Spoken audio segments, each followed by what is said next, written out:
سلام البنات، ان شاء الله تكونوا بخير وعلى خير وبصحه جيده. وانتم تشوفوا هذا الفيديو كما راه شفتوا في العنوان. الفيديو راح يكون كله نشاط كله حماس. اللي مازال ما نقطش فريجيدار تنوض يعني تشمر على دراعيها وتنقي هذاك الفريجيدار. كما شفتوا هنايا بديته بكاس قهوه يعني نهاري. لازم كاس قهوه يعني مع الصباح باش يفوز النهار يعني في الشباب. هذا الفيديو راح يكون عباره عن روتين يعني من صباحه الى المساء، واللي نقص فيه الفريجيدار كما راكم تشوفوا هنا راه كان معفن. كانوا البزوز يعني داروا لي كلاص في الكونجيلاتور ودفق لهم وتوسخ. وهذه هي وهذيك البواطه يعني دائما نديرها باش نشوف اذا الفريجيدار يعني تقطعت عليه تريسينتي ولا لا. الا هودت هذيك الساميل تحت معناتها تقطعت تريسينتي، واللي كاين في الكونجيلاتور غادي نقيسه. ولا لقيتها كيما شفتوها يعني كانت رغم انه بات الفريجيدار طافي، ولكن هذيك الحجر اللي كنت دايرها يعني ما دابتش. هذه باش تساعدنا نشوفوا اسكو نستغلوا الصوالح اللي كاينين في الكونجيلاتور ولا ما نستغلوهمش. وكيما شفتوا هنايا راني نغسل في الزجاج يعني تاع الفريجيدار بالصابون والجافيل. هذه هي حبيباتي. اللي يزور القناه اول مره نتمنى منه يخلي لي ولو لايك، الا ما درتش كومونتير ولا ما اشتركش معليش خلي لي غير لايك باش الفيديو ينتشر. راكم عارفين يعني القنوات جديده لازم نخدموا على سواء، رغم انه انا قناتي راه واصله يعني 18K، ولكن راني نعاود من جديد. هاد الحكايه راني نحكيها لكم بزاف فيديوهات تاعي لاني متحسره على تحقيق الربح. ما راهش عندي تحقيق الربح. المهم حبيباتي، بارطاجوا الفيديو اللي راح يكون يعني حماس لبزاف امهات ولا بزاف بنات يشمروا على دراعهم ونقوا فريجيدار تاعهم الا كان مدود ولا مسوس كيما شفتوا هنايا في الفيديو. هذه هي حبيباتي. نخليكم مع الفيديو.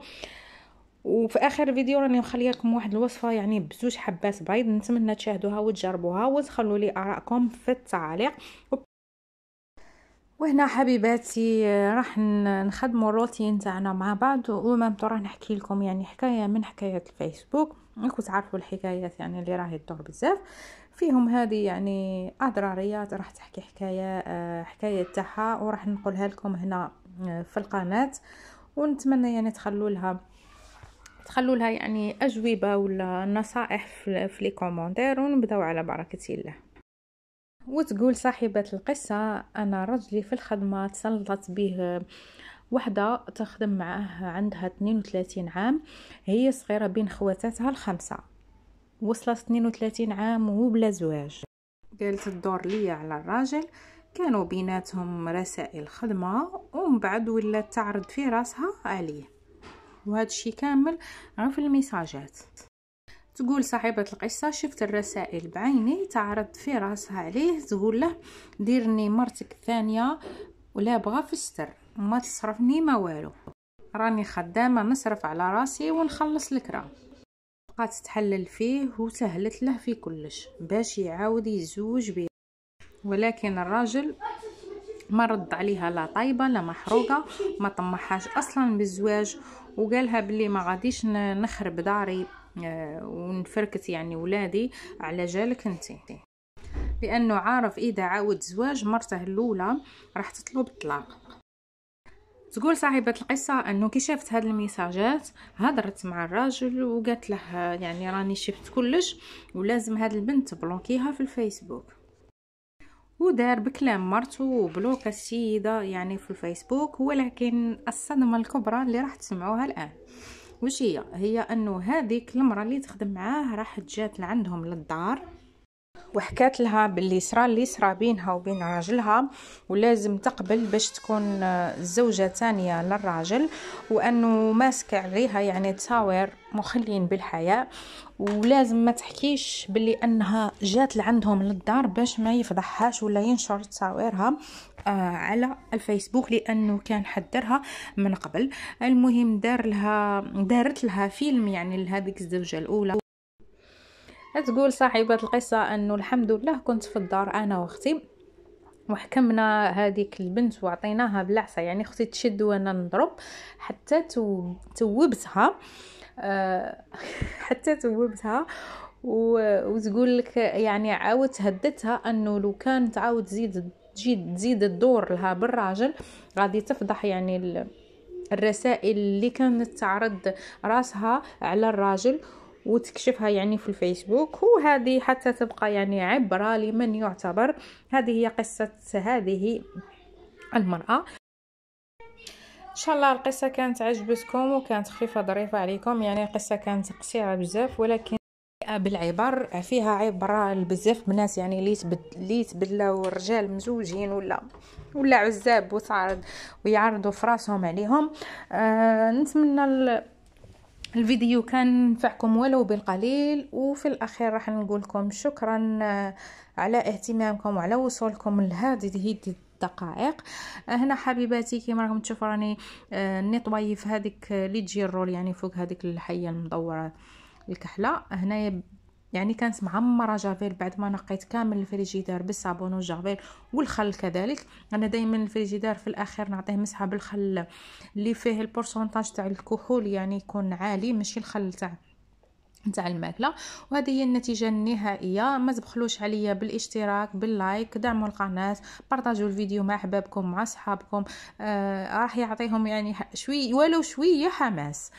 هذه هي حبيباتي. حتى لو كان ما تشوفش الفيديو معليش خلي لي غير لايك تاعك. اللايك راح يرفع الفيديو وراح يخليه يعني ينتشر بزاف. ونروحوا حبيباتي الوصفه تاعنا تاع اليوم في هذا الروتين اللي كانت خفيفه وسهله. الشيشه يعني بزوج حبات بيض راح تفرحي عاينتك وراح تفرحي صغارك. هذه هي كانت مع القهوه تاع العشيه. هاد الايام راني نشرب يعني قهوه صباح وعشيه. ونروحوا الوصفه تاعنا تاع اليوم اللي راح نحتاجوا فيها زوج حبات بيض كما قلت لكم. انا هنا كنت نصور ولكن ما كانش تصوير يعني كنت ديجا ما قلعتش البورطابل باش يصور لي. فمعليش راح نقول لكم يعني واش فيها زوج حبات بيض فيها فنجان هذاك الابيض هو اللي عبرت به فنجان سكر نضربهم مليح. بعد ذلك راح نضيف عليهم فنجان زيت وكما شفتوا مغرف تاع فاني.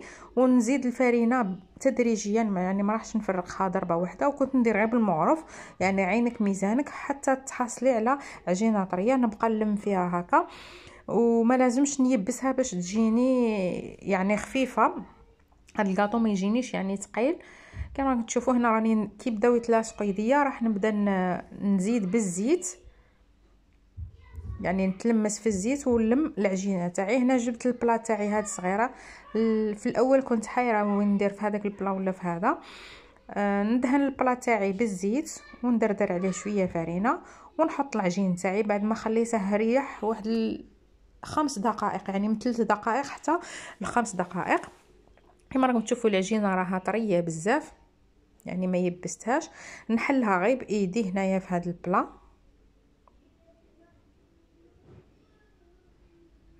ونساعد بالزيت يعني باش ما يتلصقليش في صباعي. نبدا ندهن ايديا بالزيت ونحل العجينه تاعي في البلا.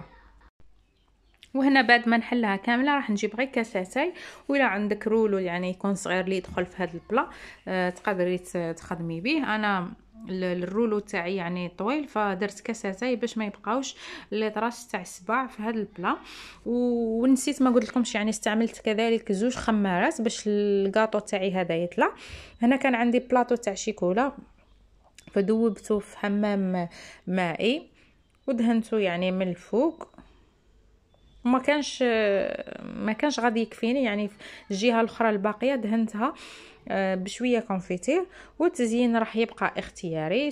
تقدروا تاني تزينوه كذلك غير بالبيض بلا ما نديروا كاع هاد الشيكولا وهاد الكونفيتير.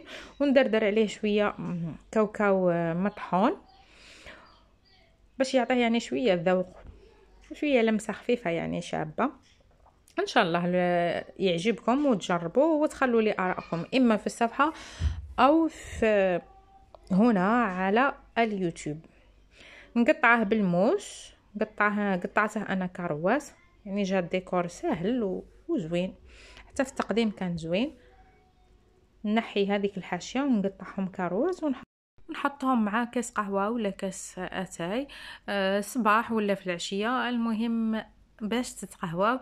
الوصفه سهله وتوجد يعني نص ساعه راه كلش واجد، اتايك ولا قهوتك مع الكاطو هذا خفيف ما فيهش بزاف مقادير، اقتصادي، كلش كاين في الدار، البيض موجود، الزيت موجود، السكر موجود، والتزيين تقدري ديري له غير البيض من الفوق وتخططيه ولا ديكوريه. هذه هي انا هنايا قطعته كروات، تقدري تقطعيه مثلثات او معين. هنايا نزلته يعني في طبق التقديم، درت تاع الشوكولا وحدهم وتاع الكونفيتور وحدهم. هذه هي كان عنده يعني نظره زوينه بزاف وجا بنين بزاف بزاف. ما تنساوش غير تجربوه لي كما قلت لكم، 2 حبات بيض هذا ما كان، ما راحش ياخذ منكم الوقت وما راحش ياخذ منكم كذلك المقادير. ما تنساوش تخلوا لي لايك تاعكم، خلوا لي تعاليقكم زوينه اللي راح تبقى يعني حافز للقناه، راح تدعمني. بقاو تبارطاجوا الفيديو لو ماكسيموم، سواء في الصفحه على فيسبوك راح نخليها لكم اسفل في صندوق الوصف، ولا هنا في اليوتيوب. كثروا لي من لي لايك وبارطاجوا باش يوصل الفيديو لبزاف من الناس، وشكرا على المشاهده.